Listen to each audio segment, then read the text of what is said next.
Y ahora nos encontramos con que David va antes de huir, después de que confirman con su amigo Jonatán que Saúl lo quería perseguir para matarlo, él empieza a huir. Y antes de empezar a huir, va a Ahimelech. Ahimelech era el sacerdote de la época. Y aquí empieza a buscar David un refugio.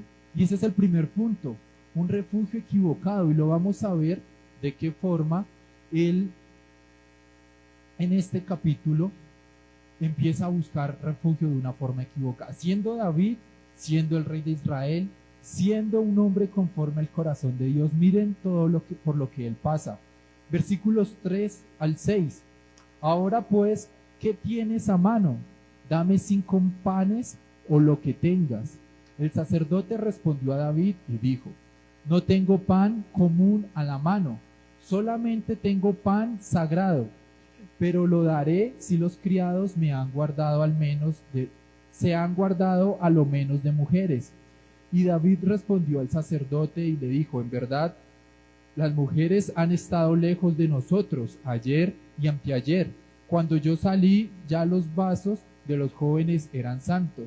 Aunque el viaje es profano, ¿cuánto más no serán santos hoy sus vasos?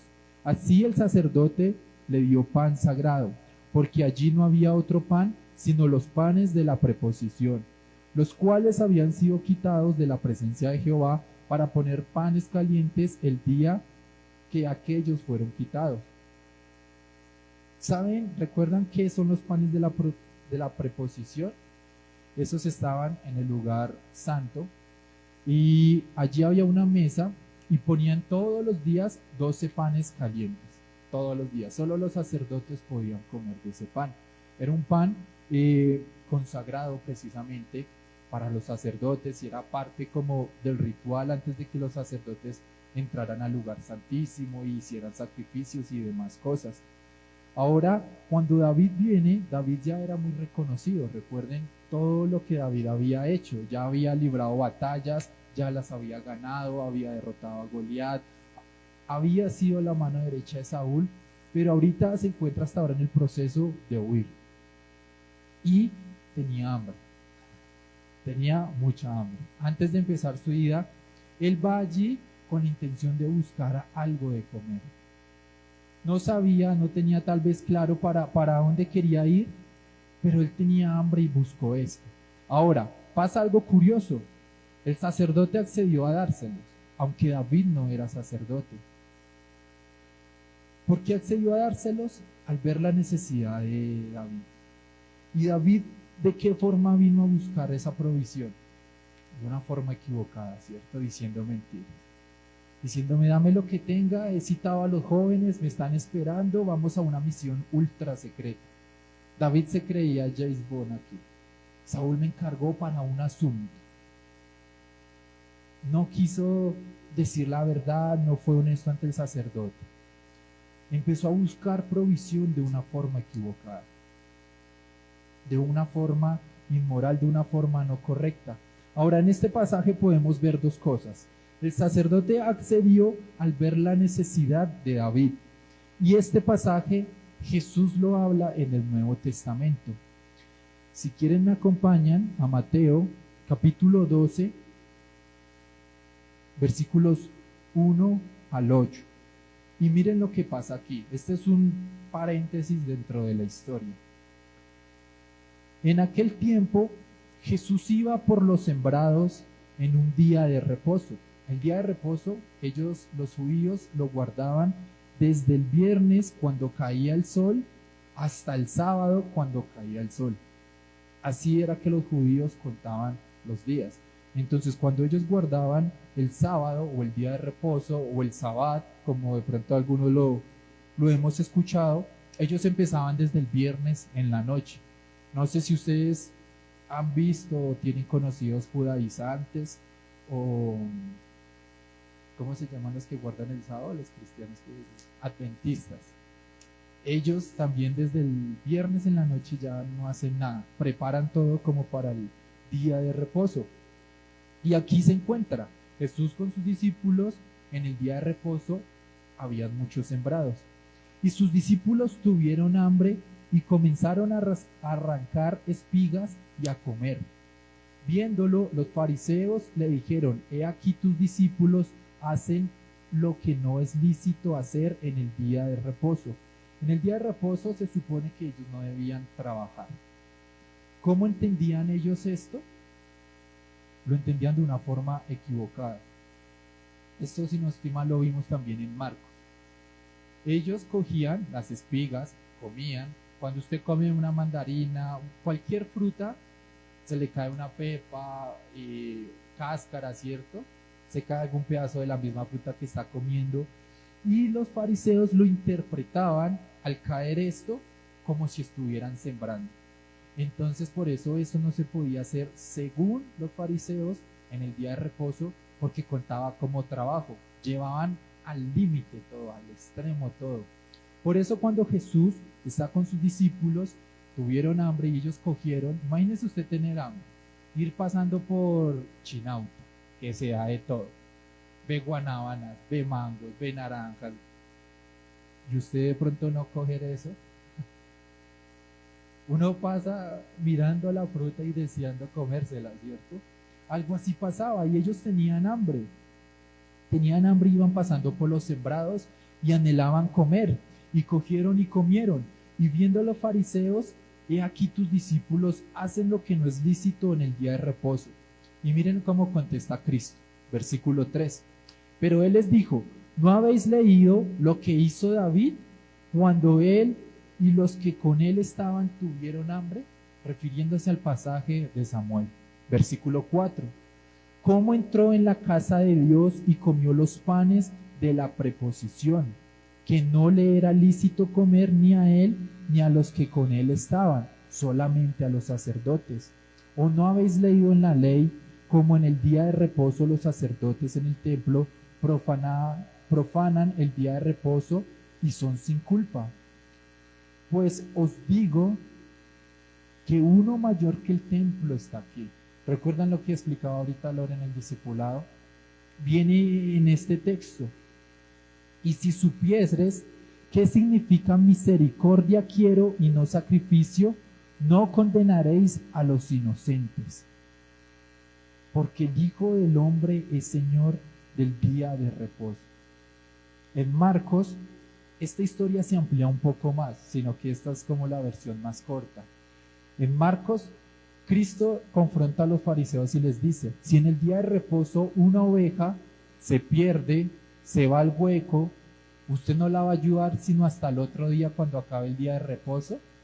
Ellos dicen: no, obviamente vamos a ayudarla.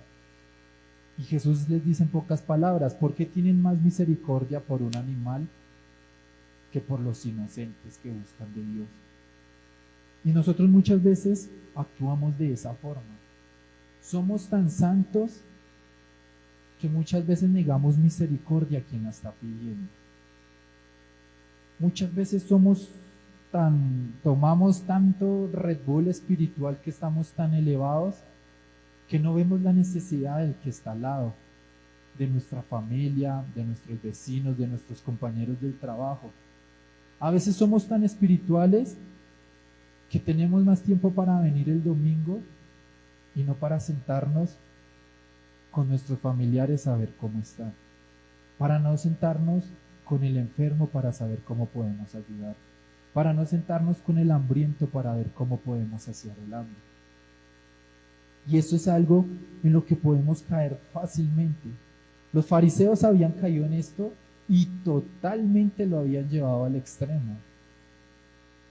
Que nosotros reflexionemos y aprendamos de esta lección que Cristo le da a los fariseos, Él estando con sus discípulos, a nosotros tener esa misericordia. Por eso Cristo habla: si supieres qué significa misericordia quiero y no sacrificio, no condenaréis a los inocentes. ¿Cuántas veces por nuestra conducta religiosa hemos impedido que la gente conozca el Evangelio? Una cosa es ser espiritual, es ser radical, marcar nuestros principios. Otra cosa es llevar el religiosismo al extremo. ¿Cuántos padres han alejado a sus propios hijos del Evangelio por su misma conducta al ser religiosos? Ven al diablo en todo. Esa música es del diablo, esa vestimenta es del diablo, esos amigos son del diablo, todo es del diablo. Como si Dios no hubiera creado nada en esta vida. Y esas conductas religiosas pueden alejar a los inocentes a que escuchen del Evangelio. No digo que negociemos nuestros principios, no se vayan a confundir. No es que ahora vamos a la taberna a predicar a los perdidos y seamos como ellos. No, es entender lo que Dios quiere que nosotros hagamos. ¿De qué forma nosotros mostramos misericordia? ¿De qué forma nosotros predicamos el Evangelio en nuestro actuar, en nuestro diario vivir, en nuestro trabajo, con nuestra familia, con nuestros vecinos? ¿Sabrán ellos que somos cristianos al menos? ¿O qué pensarán? Que somos religiosos. Conceptos así pueden ser los que alejen a los inocentes a que escuchen del Evangelio. Ahora, cerrando este paréntesis, volvamos a Samuel 21. Después de que le da los panes el sacerdote, miren lo que hace David, versículo 7 al 9. Y estaba allí aquel día detenido delante de Jehová uno de los siervos de Saúl, cuyo nombre era Doeg Edomita, el principal de los pastores de Saúl. Y David dijo a Ahimelech: ¿no tienes aquí a mano lanza o espada? Porque no tome en mi mano mi espada, mis armas, porque cuando la orden del rey era apremiante. Y el sacerdote respondió: la espada de Goliat el filisteo, al que tú venciste en el valle de Elá, está aquí envuelta en un velo, detrás del efod. Si quieres tomarla, tómala, porque aquí no hay otra sino esa. Y dijo David: ninguna como ella, dámela. Ahora miren lo que pasa. ¿Estuvo bien lo que hizo David en el templo al pedir pan sagrado? ¿Qué piensan? Viendo la cita del Antiguo y viendo la cita del Nuevo Testamento. ¿Estaba bien o estaba mal? Estaba bien, tenía hambre, la misma situación de los discípulos cuando estaban con Jesús en los sembrados. Ahora, lo que estuvo mal fue lo que él dijo, ¿cierto? Voy a una misión ultra secreta, tengo hambre, dame lo que puedas, los muchachos los tengo allí a 2 cuadras, y era mentira, él estaba solo, iba a huir. Él pudo hablar con la verdad y pedir los panes de la proposición. Ahora, buscó provisión de forma incorrecta, aunque el fin era correcto, saciar el hambre, los medios no eran los correctos, la mentira. Ahora, está diciendo: como me dijeron, vuélese porque esta misión es ultra secreta y no alcancé a coger armas, ¿no tienes algo? ¿Y qué le dijo el sacerdote? Está la espada de Goliat, el que usted derrotó. ¿Qué dijo David? Dámela, no hay otra arma mejor que ella. Pregunta: ¿de qué le sirvió esa espada a Goliat? Cavó su propia tumba. ¿Recuerda? David le dio el pedradón, le arrancó la espada y con esa misma lo decapitó. ¿Por qué David no buscaba? ¿Por qué David no buscaba refugio igual que en esa batalla? ¿No es curioso? ¿Qué le dijo David a Goliat? En el nombre de Jehová de los ejércitos, ¿cierto? Te voy a vencer. Ni siquiera estaba confiado en su propia fuerza. Él dijo: sí, he derrotado osos, sí, he derrotado leones, pero quien me ha librado de ellos ha sido Jehová.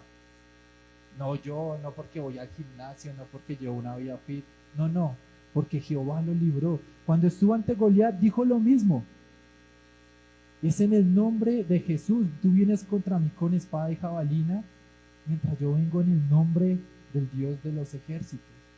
Pero ahora David, en dificultades, se aferra al arma que se aferró Goliat cuando fue muerto. ¿No es contradictorio lo que está haciendo David en este pasaje? Y nos da mucho que pensar para nuestra propia vida, porque miren lo que sigue, versículos 10 al 15. Y levantándose David aquel día, huyó de la presencia de Saúl. Ya iba lleno y ya tenía espada para pelear. Y se fue a Aquís, rey de Gad. ¿Recuerdan de dónde era Goliat? Era filisteo, ¿cierto? ¿Y de qué ciudad? De Gad. ¿Creen ustedes que a David no lo iban a reconocer en Gad? Después de haber matado a su mejor luchador. Eso es como si nosotros no conociéramos a la selección de Argentina que acabó de ganar la Colombia. Es obvio que es obvio que David no se podía ocultar allí. Y miren lo que sigue pasando. Y los siervos de Aquís le dijeron: ¿no es este David el rey de la tierra? ¿No es este de quien cantaban en las danzas diciendo: hirió Saúl a miles y David a sus 10,000? Y David puso en su corazón estas palabras y tuvo gran temor de Aquís, rey de Gad. Y cambió su manera de comportarse delante de ellos y se fingió loco entre ellos, y escribía en las portadas de las puertas y dejaba correr saliva por su barba. Y dijo Aquís a sus siervos: he aquí, veis que este hombre es demente. ¿Por qué lo habéis traído a mí? ¿Acaso me faltan locos para que hayáis traído a este que hiciese loco delante de mí? ¿Había de entrar este en mi casa? El magnífico plan de David era refugiarse donde se había vuelto famoso. David subió a la fama cuando derrotó a Goliat. Y David huyó a esa ciudad. Algo loco, ¿cierto? Y uno dice: pero ¿en qué estaba pensando David? ¿En qué estaba pensando David? ¿Por qué David actúa de esa forma? ¿Por qué busca refugio allí? Y peor aún, cuando escucha a los del ejército, le entró la garrotera, se llenó de miedo, como el chavo en la noche. Y David, recuerden, le pidieron 100 prepucios, trajo 200. Él podía casi que solo con un ejército de 200. Y por escuchar algo, entró en pánico. Y cuando fueron al rey, él prefirió actuar como un loco. Una forma totalmente desquiciada en la forma de pensar de David, ¿cierto? Uno dice: pero ¿en qué está pensando David? Bueno, no nos vayamos tan lejos. ¿Cuántas veces hemos actuado así? ¿Cuántas veces nosotros sabemos que Dios es nuestro refugio, sabemos que Dios es nuestro proveedor, sabemos, como dice el Salmo 91, que es nuestro castillo, y corremos detrás de lo que nos dan los placeres de la vida? Sabemos que Dios es nuestro proveedor, pero si hay un trabajo que puedo hacer, no importa que sea ilegal, allí está mi confianza, allí está mi refugio. Sabemos que Dios es el que hace su voluntad dentro de nuestra vida, dentro de nuestro matrimonio. Pero a veces nos desviamos a buscar al mejor pastor o a la mejor pastora. Pero en Facebook si ponemos: Dios es mi refugio, Dios es mi todo, en julio pasamos pitando por todo lado, diciendo que somos creyentes de Dios. Pero cuando llegan las debilidades en nuestra vida, cuando llegan esas circunstancias que nos ponen contra la pared, que nos despojan de todo. David tenía fama, David ya estaba en el reinado, David era la mano derecha de Saúl, y de la noche a la mañana le tocó correr, irse a donde el ejército enemigo, actuar como un loco. Yo me lo imagino como los locos de la plaza, así actuando para que no le hicieran nada. Lo perdió todo en un 2x3. Y él estaba buscando de forma equivocada cómo salvarse. Por eso ese primer punto es un refugio equivocado. David no entendió eso. David entendió cuando enfrentó a Goliat quién peleaba por él: Jehová de los ejércitos. Ante la primer circunstancia de dificultad en su vida, prefirió hacerse loco, que no era con él, mentirle al sacerdote que representaba a Dios, que era el puente entre el perdón de los pecados, entre Dios y el pueblo. Lo engañó, prefirió el arma de su enemigo. Eso es como decir, yo no consumo marihuana, pero la vendo porque necesito comer. Irónico, ¿cierto? Algo así estaba haciendo David. Tú vienes contra mí con espada y jabalina, 6 capítulos después, no hay arma como esa. ¿Y cuántas veces nosotros hemos actuado así? Decimos, pero ¿qué le pasa a esa señora? ¿Qué le pasa a ese matrimonio? ¿Qué le pasa a ese jefe? Y a veces nosotros, ante las mismas circunstancias, sucumbimos ante eso que una vez criticamos. ¿Cuántos se sienten identificados? Yo creo que ninguno nos escapamos, ¿cierto? Todos hemos caído en esas circunstancias. En las circunstancias que muchas veces hemos criticado, caemos en esas circunstancias. Ahora miren, pasamos al capítulo 22. Y esto nos lleva al segundo punto. Arrepentimiento ante el mal refugio. Versículos 1 al 10. Vamos a leer los primeros 4. Yéndose luego David de allí, huyó a la cueva de Adulam. Y cuando sus hermanos y toda su casa de su padre lo supieron, vinieron allí a él. Y se juntaron con él todos los afligidos, y todo el que estaba endeudado, y todos los que se hallaban en amargura de espíritu, y fue hecho jefe de ellos, y tuvo consigo como 400 hombres. Y se fue David de allí, y Mispa de Moab, y dijo el rey de Moab, yo te ruego que mi padre y mi madre estén con vosotros, hasta que sepa lo que Dios hará de mí. Los trajo pues a la presencia del rey de Moab, y habitaron con él todo el tiempo que David estuvo en el lugar fuerte. David se dio cuenta que no había hecho nada. Al irse a Gad, al ver que Aquís, el rey de allí, lo había reconocido, se sintió en peligro y se devolvió. Se devolvió y buscó una cueva. Esa es la opción más fácil. Él dijo, allí ya no me va a encontrar, allí voy a estar solo, allí voy a estar refugiado, si tengo hambre salgo y cazo. ¿Cierto? Eso era lo más fácil que él podía hacer. Ahora, miren lo que pasó. Llevamos 2 capítulos, el 19 y el 18, en que Saúl actuó tan locamente que atentó contra la vida de su hijo Jonatán, ¿cierto? Él, al ver lo que había pasado incluso con su propia familia, la familia de David tuvo miedo. Dijo, si por matar a David estuvo dispuesto a matar a su propio hijo, ¿cuánto más no va a tomar represalias contra nosotros? De alguna forma, el texto no lo dice, ellos se enteraron que David estaba en la cueva y llegaron allí. ¿Para qué? Para pedir refugio. Ahora, miren el versículo 2. A David lo empezaron a seguir gente con características muy especiales. Los afligidos. ¿Quién está afligido? ¿Quién estaba afligido? Todo el que estaba endeudado. ¿Quién tiene deuda? Y todos los que hallaban amargura de espíritu. Causa curiosidad que después de endeudar viene la palabra amargura. Por algo está en la Biblia, ¿no?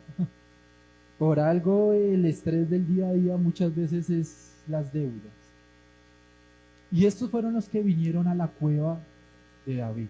Estos empezaron, y dice que fueron como 400 hombres, o sea, que aparte de que la familia le llegó allí para refugiarse con David, llegaron 400 hombres. Esconderse uno en la cueva, factible. Esconderse tal vez 6 o 7 que eran la familia, accesible. 400, imposible, ¿cierto? David sabía que ya lo habían encontrado. David sabía que si lo encontraron los afligidos y los endeudados, ¿cómo no el rey de Israel lo iba a encontrar? Por eso David se fue a Mizpa de Moab a pedirle al rey de Moab que refugiara allí a sus padres, mientras sabía Dios que iba a hacer con David.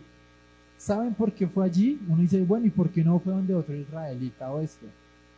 Ruth y Boz eran de allí. Posiblemente habían lazos familiares de David. Recuerden, Ruth era la abuelita de David. Posiblemente los abuelos o los que quedaran de la familia de David podían ayudar a sus padres. Por eso él fue a pedir refugio allí. Y ahora sí, mientras sé Dios qué va a hacer conmigo.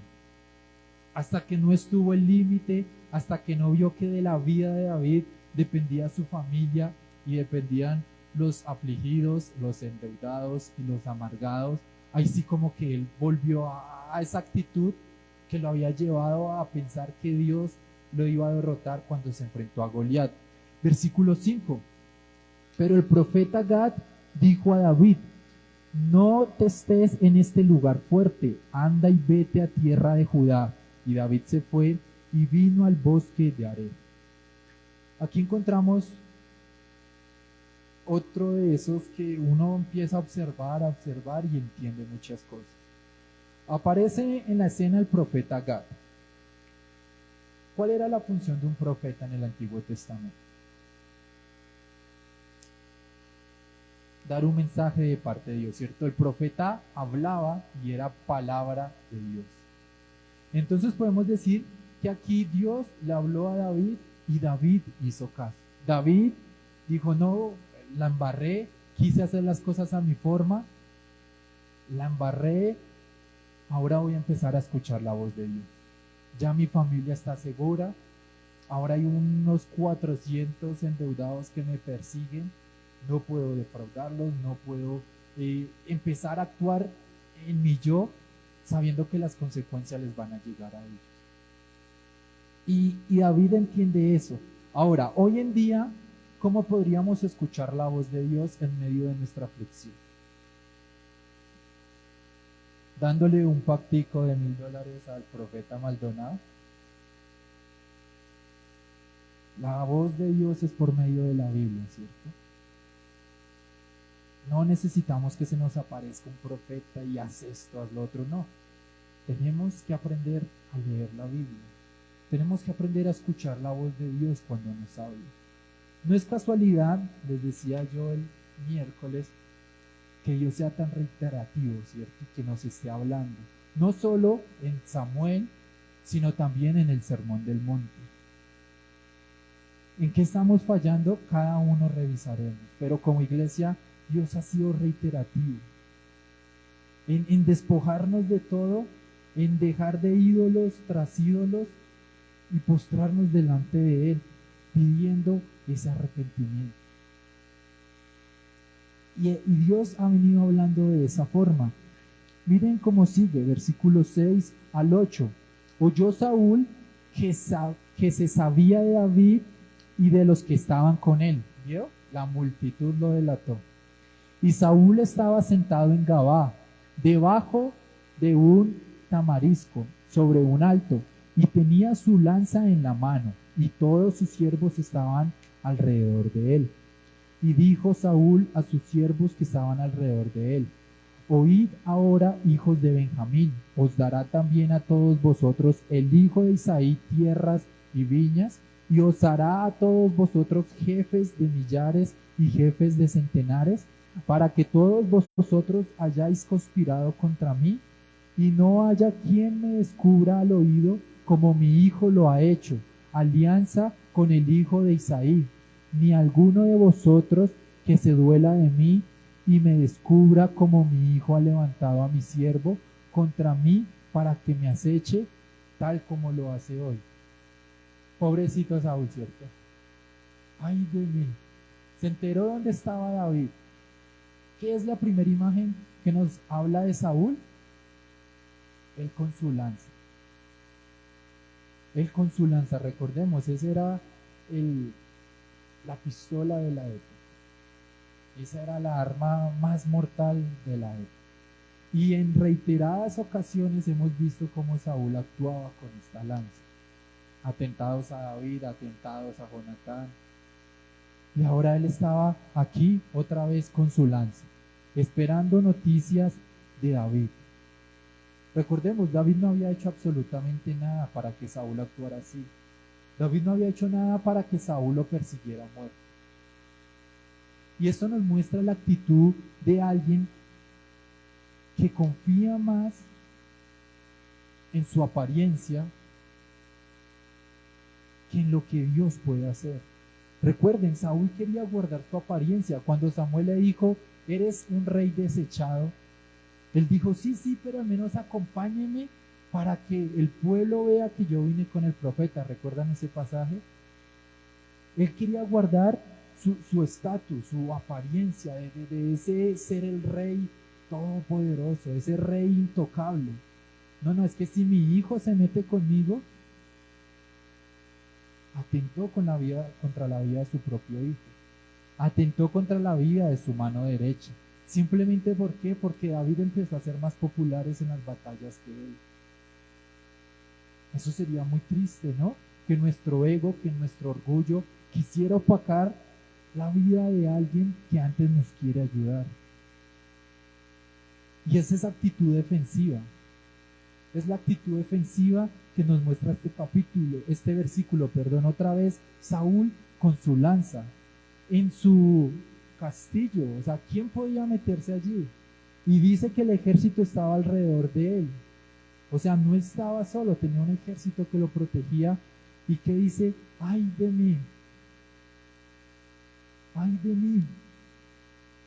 Y les empieza como a trabajar la mente.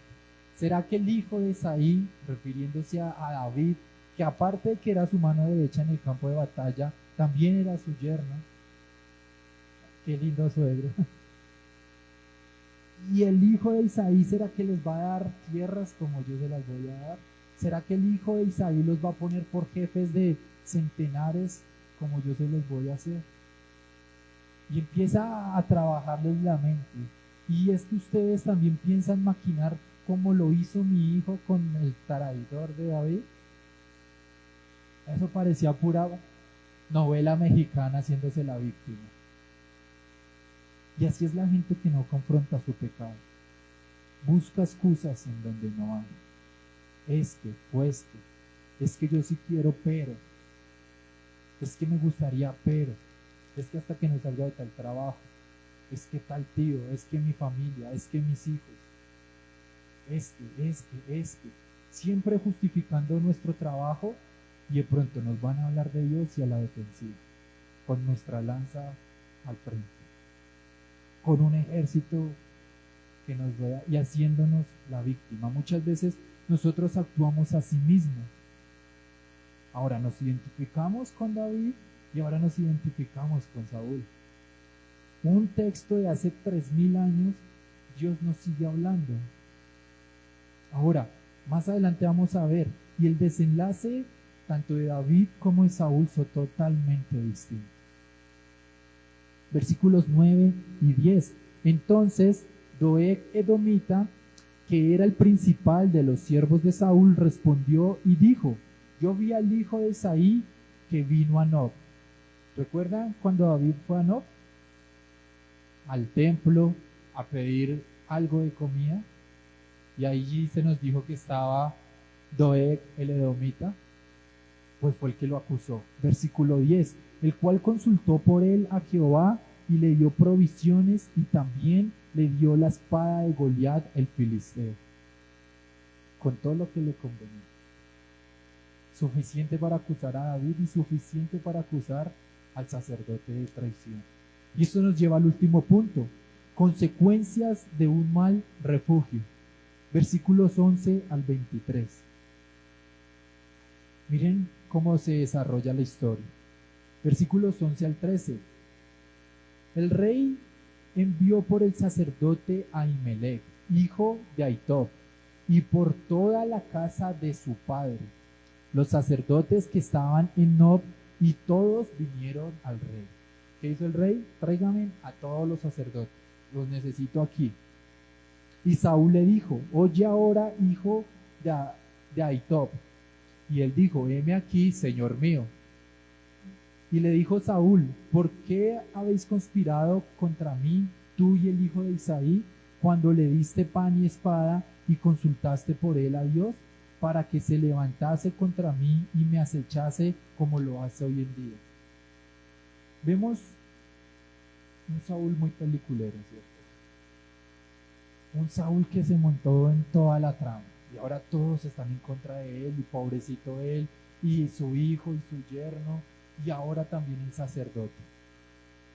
La forma de menospreciarlo fue no llamarlo por su nombre. Y le dice, oye ahora, hijo de Ahibot, ¿cierto? Porque has maquinado con el hijo de Isaí. La prepotencia de un rey orgulloso, la prepotencia de alguien que no sabe cuando Dios le habla, que no entiende cuando Dios le está llamando. ¿Y qué hizo el sacerdote? Heme aquí, Señor mío. Similar a cómo respondía Samuel, ¿cierto? En los primeros capítulos. Y miren cómo sigue, versículos 14 y 15. Entonces Ahimelech respondió al rey y dijo, ¿y quién entre todos tus siervos es tan fiel como David, yerno también del rey, que sirve a tus órdenes y es ilustre en tu casa? ¿He comenzado yo desde hoy a consultar a Dios por él? Lejos sea de mí, no culpe el rey de cosa alguna a su siervo, ni a toda la casa de mi padre, porque tu siervo ninguna cosa sabe de este asunto, ni grande ni pequeño. Esta fue la respuesta más honesta que pudo haber encontrado Saúl. ¿Recuerdan cuando Saúl quería matar a David y Jonatán? Espere, pero ¿qué ha hecho él? No importa, tome su lanzazo, se salvó. Y ahora aquí el rey le dice, pero ¿cómo ello es confiar de David, que es ilustre en el reino, que es su mano derecha, aparte su yerno? Yo no sabía cosa alguna. No culpe la casa de mi padre. Le respondió igual que Saúl lo había tratado de menospreciar. Imagínense yo llamando a mi hermano, hijo de Gladys, vamos a ir a jugar fútbol. Sería menospreciarlo. Sería totalmente menospreciarlo. Y este sacerdote le respondió de la mejor forma, le respondió con honestidad, porque él tampoco sabía lo que David había hecho. Él tampoco sabía que David había ido a pedirle provisión y espada con mentiras. Él era inocente de todo esto. ¿Cuál es la actitud de Saúl? Versículos 16 y 17. Y el rey dijo, sin duda morirás, Ahimelech, tú y toda la casa de tu padre. Ahí sí lo llamó por el nombre. Entonces dijo el rey a la gente de su guardia que estaba alrededor de él, volveos y matad a los sacerdotes de Jehová, porque también la mano de ellos está con David, pues sabiendo ellos que huía, no me lo descubrieron, pero los siervos del rey no quisieron extender sus manos para matar a los sacerdotes de Jehová. Más sabios los soldados del rey. Más sabios aquellos que no habían tenido al Espíritu de Dios que aquel que había tenido al Espíritu de Dios. Nos identificamos muchas veces así. A veces son más sabios los que no escuchan la palabra de Dios que nosotros mismos. Qué tristeza. No, y es peor, a veces nos confrontan con nuestro pecado. Pero y luego usted no es cristiano, ¿y por qué hizo esto? Y uno se justifica. No, es que no hay que ser tan religioso. No, es que esto, no, es que lo otro. Y siempre andamos justificando. Y eso fue lo que hizo Saúl. Saúl justificó. ¿Qué les dijo? Ellos están en contra mía, están en contra del reinado. mátenme. Y ellos fueron más sabios. ¿Saben por qué? Porque en Deuteronomio, la ley de Moisés dice que para que haya juicio ante alguien, tiene que haber 2 o 3 testigos. Y aquí no habían testigos. Solo lo que Edoc había visto, el sacerdote contestó con honestidad y aún así el rey hizo juicio. Pero los soldados se rehusaron. Se rehusaron a hacer algo que no era de parte de Dios. Y miren lo que sigue, versículos 18 y 19. Entonces dijo el rey a Doeg: vuelve tú y arremete contra los sacerdotes. Y se volvió Doeg el edomita. ¿Por qué Doeg? Porque él no sabía el principio de 2 o 3 testigos. ¿Por qué? Porque era edomita, no era israelita. ¿Ven por qué lo han mencionado así durante toda la historia? Y mire lo que él hizo. Y se volvió Doeg el edomita y acometió a los sacerdotes y mató aquel día a 85 varones que vestían efod de lino. Y a Nob, ciudad de los sacerdotes, hirió a filo de espada, así a hombres como a mujeres, niños hasta los de pecho, bueyes, asno, ovejas, todo lo hirió a filo de espada. Cruel, ¿cierto? Qué matanza hubo en ese día. 85 sacerdotes, más mujeres, más niños aún de pecho, más todo lo del ganado. Curioso cómo reacciona Saúl. ¿Recuerdan ustedes en el capítulo 15, cuando Samuel le dijo a Saúl: ve y acabas con Amalek y no dejes nada vivo? ¿Y qué hizo Saúl? Mató a todos, dejó al rey, dejó los mejores vaquitas, los mejores asnos, las mejores ovejas, y no hizo caso a lo que Dios le había dicho. Y ahora prefirió hacer las cosas a su modo por algo que Dios no le había hecho. Fue más radical para persistir en su pecado, para persistir en su egoísmo, que para seguir a Dios. Qué triste, ¿cierto? Y ese era el gobernante de Israel. Menos mal hoy en día no pasa eso con los gobernantes. Menos mal hoy en día todos los gobernantes acuden primero a Dios para gobernar al pueblo. 3000 años. 3000 años y el ser humano sigue sin aprender. 3000 años y seguimos cayendo en las mismas mentiras, en las mismas trampas que la vida fácil nos da. Seguimos cayendo en la vida de nuestros propios placeres. Si usted se pone a pensar en los pecados que usted ha cometido, es para saciar sus propios placeres, ¿verdad? Sí, le podemos echar la culpa al vecino. Es que es que ese compañero del trabajo es mala influencia. Mentiras. Yo crecí en una taberna y mi mamá no me deja mentir. Eso no es de quien lo rodea a uno. Es entender la misericordia de Dios y acudir a ella. No es que yo haya sido más santo que mi familia, no. Es que entendí que no merecía nada y Dios me ofreció todo. Esa es la misericordia de Dios. Y por eso todos los días sigo buscando de Dios, porque entiendo que todos los días sigo sin merecer nada. Y que todos los días necesito de Dios en mi vida, en mi trabajo, en mi matrimonio, cuando tenga hijos. Todos los días. Miren cómo termina esta historia. Versículos 20 al 23.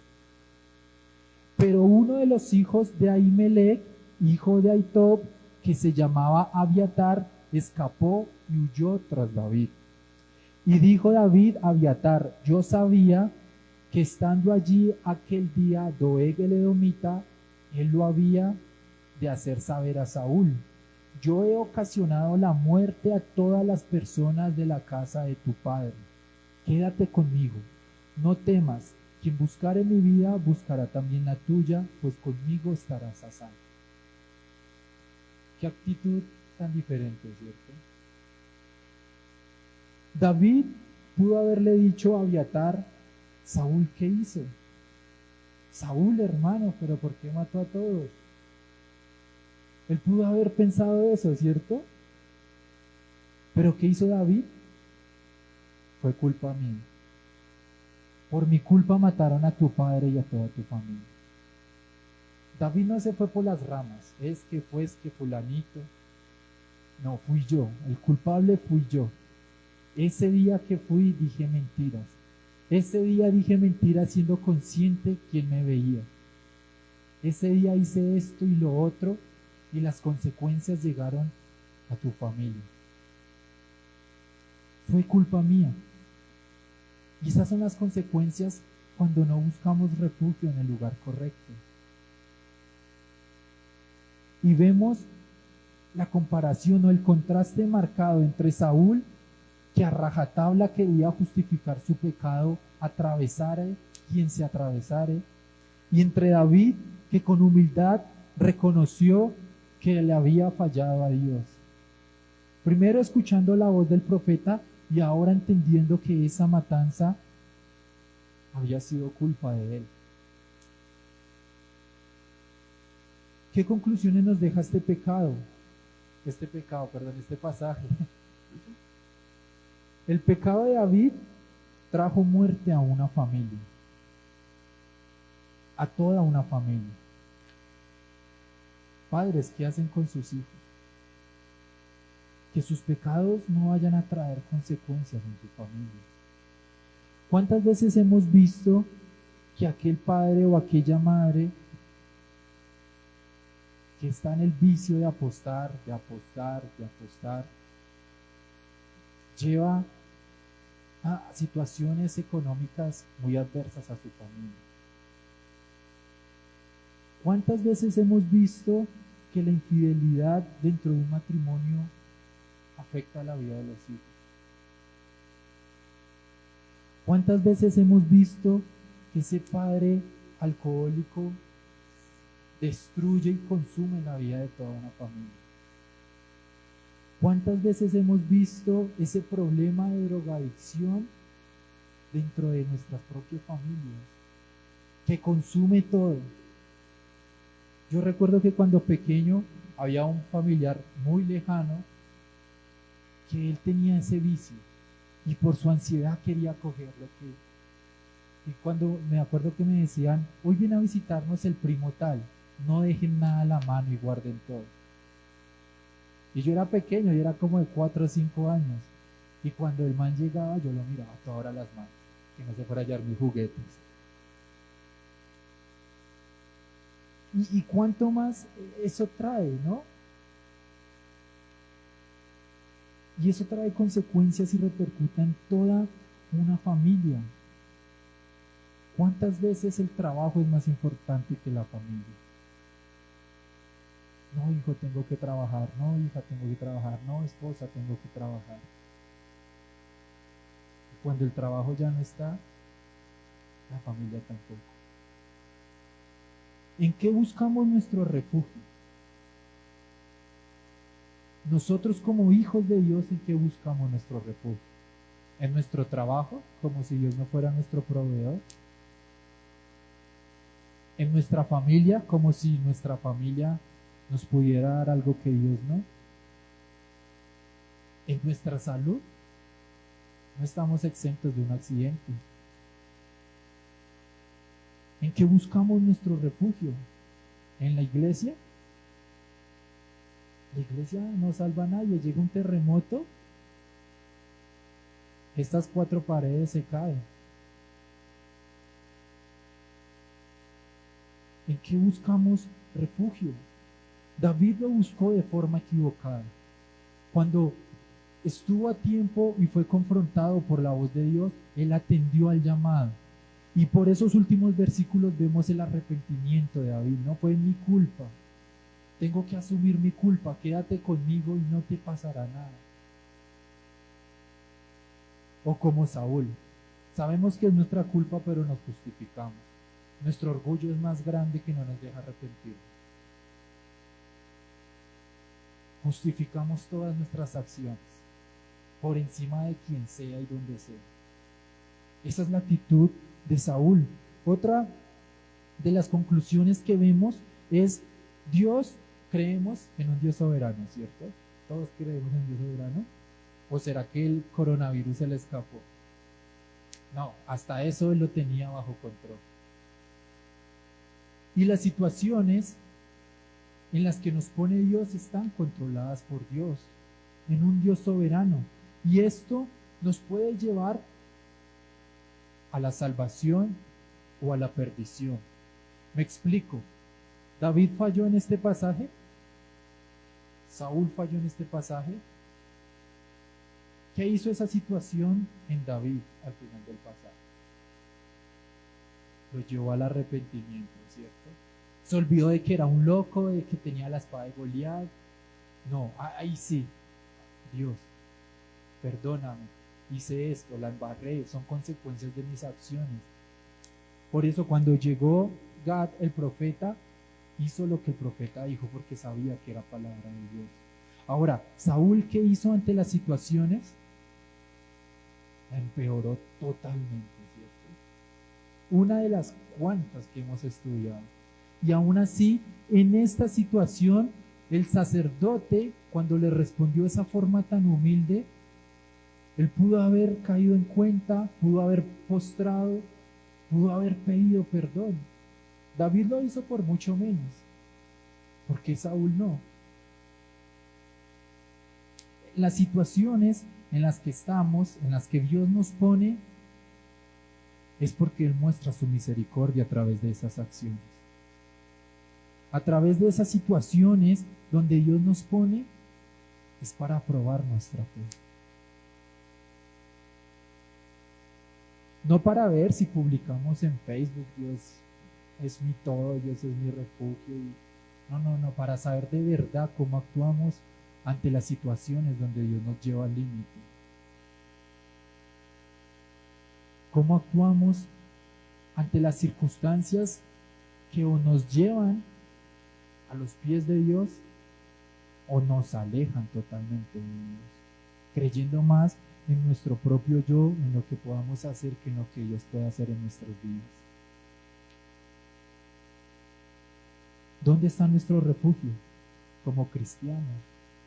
¿Dónde está nuestro refugio como humanidad? Plata, familia, viajes, poder, trabajo, hijos, padres. ¿Dónde está nuestro refugio? Miren lo que decía Charles Spurgeon. Él decía: he aprendido a besar las olas que me avientan a la eternidad. ¿Se han visto esas olas cuando pegan contra las rocas? Que esas mismas circunstancias sean las que nos arrojen a los pies de Cristo en arrepentimiento. Hablaba el pastor Salvador Gómez sobre un libro que se escribió sobre los amigos de David. ¿Recuerdan ustedes ese pasaje? Que echaron 3 a la caldera y apareció un cuarto y salieron ilesos. ¿Yo qué dije? David, Daniel. Menos mal están pelos, eso me gusta. Y él decía, y si pudiéramos preguntarle a uno de los que metieron, se me olvidó los nombres, Mesrac, si le pudiéramos preguntar a Mesrac qué pensó él mientras estaba en el horno de fuego, ¿qué creen ustedes que respondería? Mucho calor, salí bronceadito, me ahorró la bronceada. Posiblemente él diría que lo mejor fue cuando alguien semejante al Hijo de los dioses apareció en medio de la tribulación y les dijo que todo estaría bien. El caminar cristiano no es fácil. Caminar cristiano no va a ser que nos extiendan un tapete rojo y Dios es mi refugio y me va bien, tengo dinero, soy exitoso, viajo. Eso solo pasa en enlace y con muchas mentiras. Créanme porque conozco muchos casos de eso. Recuerden, en el mundo tendréis aflicciones, pero confiad que yo he vencido al mundo, dijo Cristo. Cristo no prometió éxito ni nada.